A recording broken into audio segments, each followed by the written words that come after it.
Welcome back to Holy Land Uncovered. A recent article in Haaretz magazine sparked controversy in the Israeli archaeological community. The issue, should archaeologists decrease their activity on the ground? And what may sound as a contradiction is actually a fascinating discussion, not only about Israeli archaeology, but also about the future of this entire profession. Here's more in this next report. The exact location of the Israel Antiquities Authority warehouse is a state secret. Entering it is like getting into the Fort Knox of archaeology, and for good reason. It contains one of the world's richest archaeological collections. Stored pell-mell, flints, amphoras and jars, sarcophagi, prehistory, Bronze Age, Hellenistic, Byzantine and Islamic periods intertwine and pile up in endless corridors. We have tens of thousands of artifacts lying there in the storage, and nobody studied them. More than 30,000 artifacts are catalogued here each year, and the antediluvian flow continues unabated, seemingly inexhaustible. If they were to be locked in and fed under the door, the 15 employees of the Israel Antiquities Authority would need 5 years non-stop just to catalog all the items that are stored here. And if all the material that has been examined and hasn't been brought here yet was to be brought, it would take 10 years. That's quite a Sisyphean task. The biblical and historical land covering modern-day Israel is probably one of the most excavated, if not the most excavated, on Earth. But for instance, this archaeological park, larger than Caesarea, is left in disuse.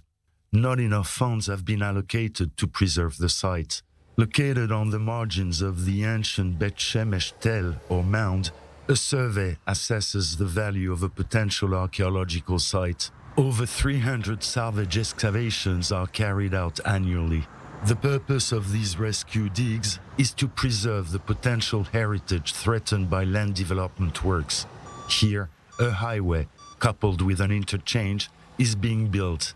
The country is in the grip of a construction blitz. Bet Shemesh is a wonderful but also a tragic example, because putting a road, a highway, on a biblical mound, for me, is a tragedy. Excavation is destructive, and the archaeological record is limited. If we will continue to excavate in a very rapid pace, there won't be much left to the generations to come. The best place for archaeological stuff to be is in the ground, before they are exposed and then moved to another place, and the site itself is gone. You cannot excavate any site twice. Many Israeli archaeologists, our two experts included, are therefore calling for quite intriguing measures. In a place like Israel, which was so intensely excavated, we have to say stop. We need to stop excavating. I'm talking about excavating something that is not necessary. Excavations will always continue to be as part of the development of the country. The question is if we need to initiate excavations where we don't have to. And the answer for me is definitely not. And even the random find of a very unique thing like an inscription or a cache of, I don't know, jewelry and exciting things like that. This is not a reason to go to the field to find treasures.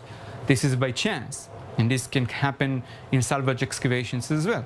Some kind of contradiction here. Every year I'm going to Timna and excavate the copper mines. Instead of going to excavate a new site, destroy a new site, we can go and excavate, quote unquote, in the storage. I absolutely agree. We have to educate ourselves to be more patient and not to run immediately to excavate. It's a hot topic, too hot perhaps. This unusual opinion, which seems to go against the very raison d'etre of the discipline, was nevertheless spelled out loud and clear during the 48th Annual Archaeological Congress held in Jerusalem in April, and enjoys a near consensus. The main argument lies in technological advances, satellites and drones, multispectral and thermal cameras, soil samples, molecules, isotopes, and DNA analysis chemical dating of the last exposure of soil to the sun. This is a part of a garment that was found covering a skeleton. So we have some human remains from around 1000 BCE.